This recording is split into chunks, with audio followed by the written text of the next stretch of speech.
Thanksgiving, qui veut dire Action de grâce, est une fête célébrée aux États-Unis le 4e jeudi du mois de novembre. Nous sommes en 1620 et le Mayflower, un bateau venu d'Europe, accoste à Plymouth dans le nord des États-Unis actuels. Dans ce bateau, on y retrouve des dissidents anglais qu'on appelle aujourd'hui les pères pèlerins. Soumis à des persécutions dues à leur foi, ils espèrent trouver une vie meilleure dans le Nouveau Monde. Malheureusement, lorsqu'ils débarquent, nous sommes en plein mois de décembre et l'hiver ne les épargne pas. Ces pèlerins ne connaissent pratiquement rien en agriculture, en chasse et autres, et ceci va être fatal.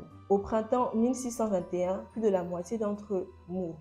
Ils étaient en terre inconnue et ils ont compris que pour survivre, ils devront faire des réserves. C'est grâce à l'intervention de deux locaux, Sconto et Samoset, et avec l'aide de leur tribu, les Wampanoag, qui vont leur offrir de la nourriture, qui vont leur apprendre à chasser et à cultiver le maïs pour pouvoir survivre à l'hiver suivant. Dites-vous que sans leur aide, ils n'auraient peut-être pas survécu à l'hiver suivant. C'est alors qu'en 1621, le premier Thanksgiving est célébré avec un décret de 3 jours d'action de grâce afin de célébrer les récoltes d'automne, tout ça par le gouverneur William Bradford.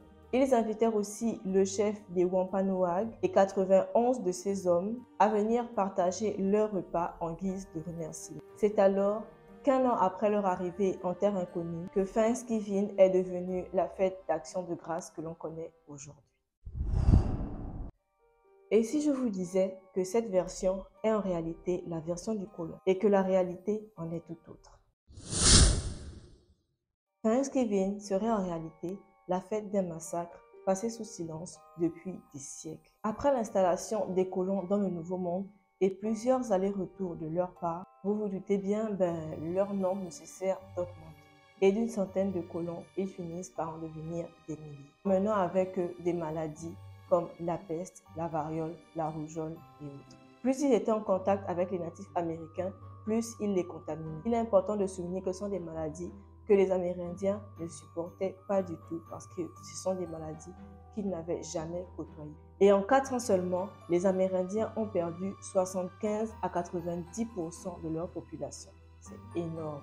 Ce qui a permis aux envahisseurs blancs de s'accaparer un maximum de territoire et d'engager le processus du grand remplacement. Malgré cette extermination, cela n'a pas empêché les Wampanoag de venir en aide aux colons lorsqu'ils étaient en difficulté.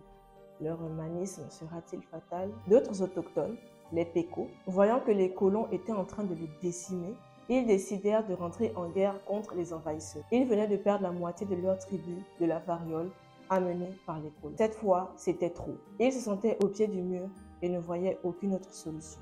1636, les colons entendirent que les Pécos étaient furieux et qu'ils songeaient à se soulever contre eux. Trop tard pour les Pécos, car les envahisseurs vont agir bien plus rapidement. Le plan était clair, éradication de l'indigène. Nous sommes au bord de la Mystic River, dans le village des Pécos. Les colons arrivent et brûlent toutes les sorties du village, mettent le feu aux palissades et ne laissent aucune sortie pour les Pécos. Il n'y avait plus d'issue, si ce n'est que la mort. Beaucoup vont essayer de grimper, d'escalader les murs, mais même quand ils y arrivaient, ils se faisaient tirer dessus. C'était soit mourir par les flammes, soit mourir par les balles. Au total, plus de 500 hommes, femmes, enfants, nouveau-nés furent exterminés sur leur propre terre. Cet événement macabre va être le début d'un génocide qui va durer près de 3 siècles. Et bien sûr, nié par les pères fondateurs de l'Amérique actuelle. C'est après ce massacre que 3 jours d'action de grâce furent instaurés pour célébrer la victoire du colon et la défaite des autochtones. God bless America.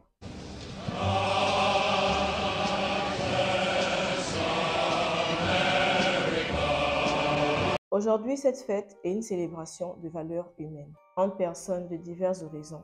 À l'époque, les colons, les Amérindiens.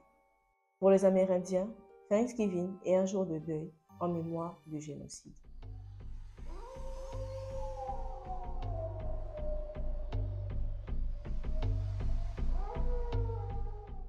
J'espère que la vidéo vous a plu. N'oubliez pas de liker un maximum parce que la vérité dérange. Donc, je compte sur vous pour mettre un maximum de likes, de laisser des commentaires, je réponds à tout le monde, et de vous abonner si ce n'est pas encore fait. Moi, je vous dis à la semaine prochaine pour un nouveau contenu.